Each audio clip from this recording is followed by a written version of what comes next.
আল্লাহ জানিয়েছেন আমার নবী বাশীর, তিনি সুসংবাদদাতা। তা দিয়ে আল্লাহ জানিয়েছেন আমার নবী মুত্তাকি, তিনি পরহেজগার। সা দিয়ে আল্লাহ পাক জানিয়েছেন আমার নবী মুদ্দাসসির, তিনি কম্বলওয়ালা। জিম দিয়ে আল্লাহ জানিয়েছেন আমার নবী জামিল, সুন্দর। হা দিয়ে আল্লাহ জানিয়েছেন আমার নবী হামিম, অন্তরঙ্গ বন্ধু। খ দিয়ে আল্লাহ জানিয়েছেন আমার নবী খাতামান নাবিয়্যিন, শেষ নবী। এভাবে বলতে বলতে সর্বশেষ অক্ষরে যে দেখবেন ইয়া, আল্লাহ জানিয়েছেন ইয়াসিন। বলেন আল্লাহু আকবার। তাফসিরে কাবীর আল্লামা ফখরুদ্দীন রাজি রহমাতুল্লাহ আলাইহি এই সিন শব্দের তিনি 5টা ব্যাখ্যা দিয়েছেন। তিনি লিখেছেন সিন মানে সাজ্জিদুল আলামিন, সিন মানে সাজ্জিদুল বাশার, সিন মানে সাজ্জিদুল কাউনাইন, সিন মানে সাজ্জিল। শুধু আলম না, আলামিন বহু বচন। এই পৃথিবীতে 257টা রাষ্ট্র আছে। যত জগৎ আল্লাহ বানিয়েছেন, আপনি যে জগতে বাস করেন না কেন, মুহাম্মদ রাসূলুল্লাহকে আপনাকে নেতা মানা লাগবে, আদর্শ মানা লাগবে। কারণ আল্লাহর ঘোষণা দেওয়া নেতা একজন। 12 নম্বর পারা 12 নম্বর পৃষ্ঠার 1ম নম্বর লাইনের 98 নম্বর আয়াত। এটা তাফসিরে ফি জিলালিল কোরআনে পাবেন। আমি সামারাইজ করে বলছি, যদিও ফেরাউন সম্পর্কে এটা নাযিল হয়েছে। সাইয়্যিদ কুতুব রাহমাতুল্লাহ আলাইহি তাফসীর করতে গিয়ে তিনি লিখেছেন, যেই নেতা জাহান্নামে যাবে কিয়ামতে, ওই দলের নেতার যত অনুসার বিষয় হলে আমি বলতাম না, এটা আখিরাতের সাথে রিলেটেড। যার নেতা ঠিক নেই, ওই নেতা যদি জাহান্নামে যায়, ইয়াকদুমু কওমাহু ইয়াউমাল কিয়ামাতি ফাআওরাদাহুমুন নার ওয়া বিইসাল বিরদুল মাওরুদ। জোরে বলেন আল্লাহু আকবার। সিলেটবাসী, সারা বাংলাদেশ এখন আমার সামনে, এই যে দেখতে পাচ্ছেন না, সারা বাংলাদেশে ছড়াইয়া যাচ্ছে। যাদের নেতা ঠিক নেই, আদর্শ ঠিক নেই, এক্ষুনি আপনি তওবা করে ঠিক করবেন, সতবেন। ক্বালা ইন্নাল্লাহা আসতাফাহু আলাইকুম ওয়া যাদাহু বাসতাতান ফিল ইলমি ওয়াল জিসম ইলা আখিরি আয়াত। আল্লাহ নিজে জানিয়েছেন, এই পৃথিবীতে কেউ যদি নেতৃত্ব দিতে চায়, তার 1ম নম্বরে জ্ঞান লাগবে। জোরে বলেন কি লাগবে? আপনি যাকে মেনে চলেন, যার না নেতৃত্ব মানেন, বলেন তো সে জ্ঞানী আপনার দৃষ্টিতে মনে হয়? যে লোকটা কথা বলতে পারে ঈদুল ফিতরের জানাজার নামাজ আগামীকাল অনুষ্ঠিত হবে, ওর জ্ঞান কেমন আপনি টের পাচ্ছেন না? এই কথা বলে না কেন? এই জন্য নেতৃত্বের সামনে কেউ দিতে চাইলে তাকে জ্ঞানী হওয়া লাগবে, আসমানের জ্ঞানী হওয়া লাগবে। যাবতীয় জ্ঞান, জাগতিক জ্ঞান তো লাগবেই, মাস্ট বি। এইটার জ্ঞান লাগবে। কোনটার বলেন? 2 নম্বরে আমি বেশি নেতা হওয়ার 152 নম্বর আয়াতে পাবেন। বাংলাদেশে আমরা এই কয়েকদিন ধরে দেখতে পাচ্ছি ডাক্তার মিজানুর রহমান আজহারি, উনি একটা ইঙ্গিত দিয়েছেন, আর কেউ কেউ তার কথাটা ধরে মাথা কল্লা পর্যন্ত 10 লাখ টাকা ঘোষণা দিয়ে দিয়েছে। আপনার এত টাকা যে একজন মানুষের মাথার দাম আপনি 10 লাখ ঘোষণা দিয়ে দিলেন, তা আপনি একজন পীর। এটাকে পীর না শয়তান? দুদককে বলবো, যারা 10 লাখ টাকা মানুষের মাথা ঘোষণা দিতে পারে, তার টাকা আছে কত আপনারা খোঁজ নেন।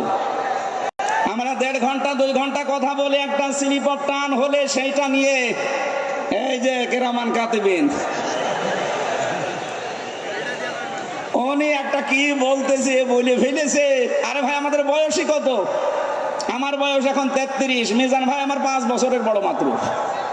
সব মিলে নাই তার 38-40 বছর হবে। এখনো তো নবুয়তের বয়সে আমরা পাইনি। কথা বলে না কেন? নবীকে আল্লাহ 40 বছরের আগে নবুয়ত দেয়নি, আমরা তো সে বয়সে এখন মানে পার হতে পারিনি। 2-একটা কথা এদিকে ওদিকে হলে আপনারা মাথা 10 লাখ টাকা।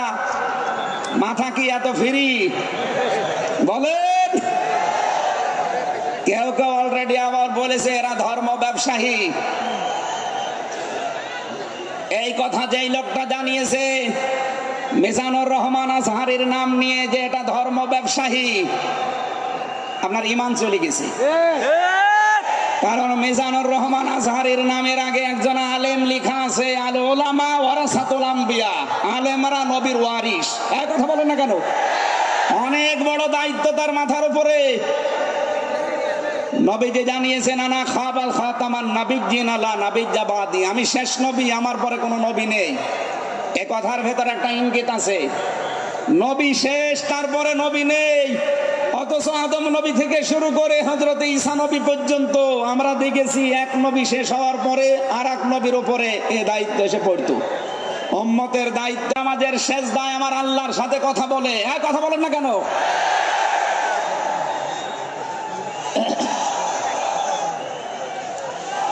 ঠিক আছে, এই জন্য যারাই যা কথা বলবে না কেন, কারো কান পড়ায় কান দিয়ে সীমা লঙ্ঘন করবেন না। আমি আশা করি কি বোঝাতে চাই আপনি বুঝেছেন। নেতৃত্ব দিতে হলে সীমার ভেতরে থাকবেন। 3 নম্বরে আমি পেয়েছি সূরা কাহফের 28 নম্বর আয়াতে যে গাফেল হওয়া যাবে না। না, এটা বললে সমস্যা আছে। আমি শুধু আয়াত বলে দিচ্ছি, বাড়ি যে মিলান আমি বাংলাও বলবো না। সূরা নিসা 5 নম্বর পারার 2 নম্বর পৃষ্ঠার 11 নম্বর লাইনের 34 নম্বর আয়াত আল্লাহ রাব্বুল আলামিন বাংলা বলবো, লা ইউফলিহা কওমুন, ওই জাতি কখনো সফল হতে পারে না যে জাতির নেতৃত্বে কোনো মহিলা বসে আছে। আমার এই হাদিসটা 100% বিশ্বাস হয়, আপনাদের না 98% ইনশাআল্লাহ? আরো জোরে বলেন ঠিক কিনা?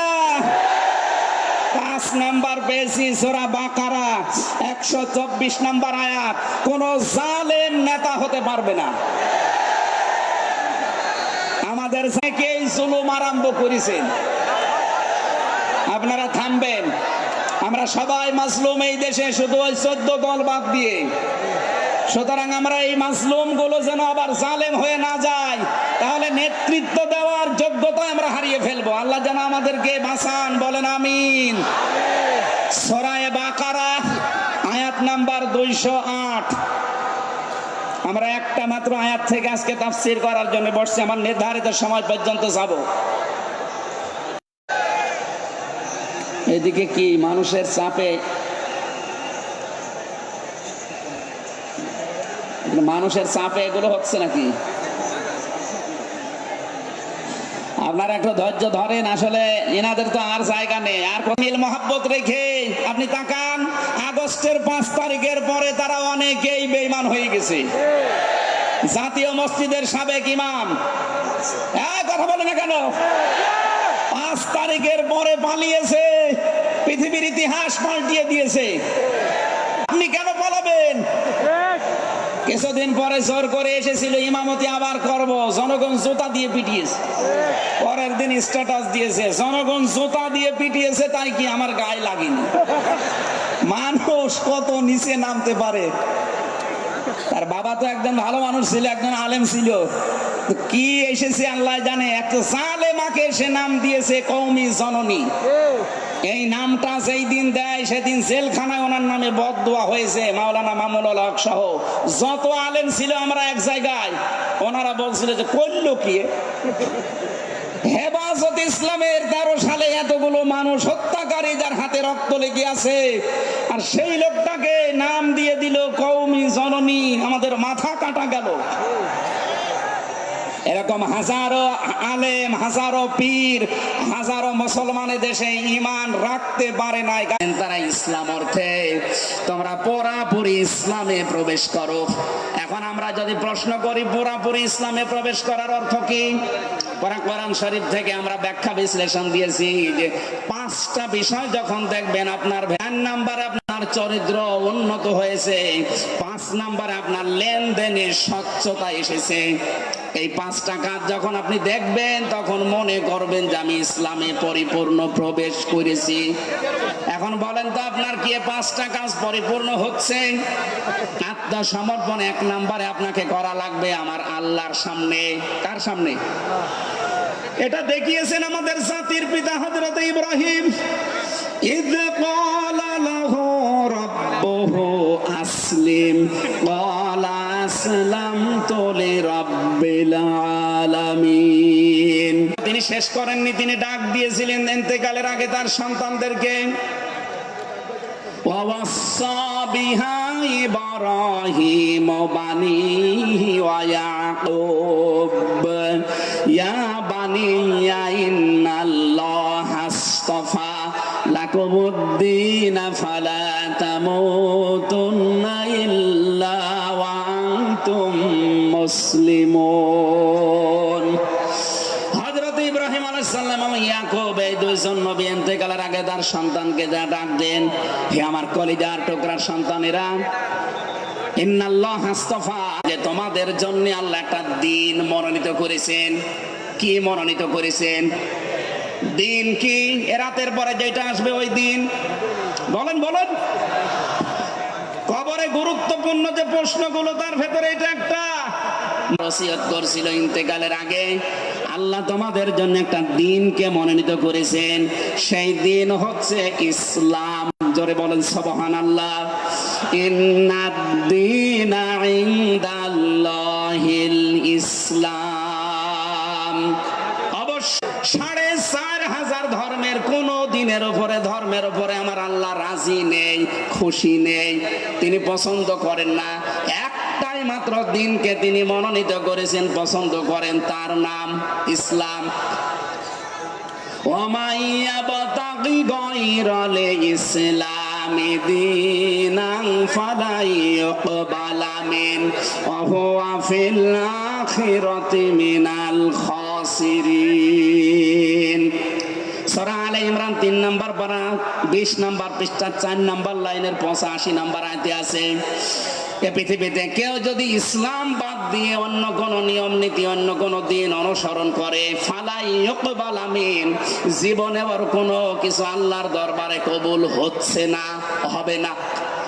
ইউকবালা এটা মোজারে, বর্তমান, ভবিষ্যৎ, প্রেজেন্ট, ফিউচার। এর আগে লান এসেছে, মোজারের আগে লান আসলে আরবিতে বাংলা অর্থ দাঁড়ায় জীবনেও হবে না, কোশ্চিন কালো সম্ভব না। আল্লাহ যদি গ্যারান্টি দিয়ে বলে ইসলাম বাদে অন্য কোন নিয়ম নীতি দিয়ে অন্য কোন ধর্ম পালন করলে আমি আল্লাহ রাজি হব না, কেউ রাজি করাতে পারবে? এতটুকু আল্লাহ শেষ করেননি, পরেরটা আরো কঠিন। অহুয়া ফিল আখিরাতি মিন, বলেন বলেন। রোজা রাখা ফরজ মাত্র এক জায়গায় আছে, হজ করা ফরজ মাত্র এক জায়গায় আছে, আর রাজনীতি কোরআন দিয়ে করা লাগবে এটা ৯০৩ জায়গায় আছে। সুবহানাল্লাহ বলতে পারেন না? কোরআন শরীফ আমি যতটুকু পড়েছি আমার এতটুকু আয়ত্ত হয়েছে, নামাজের চাইতে, হজের চাইতে। ওরা বলছে ৫০০ বছর আগে এখানে নাকি মন্দির ছিল। বিশ্বের মানুষ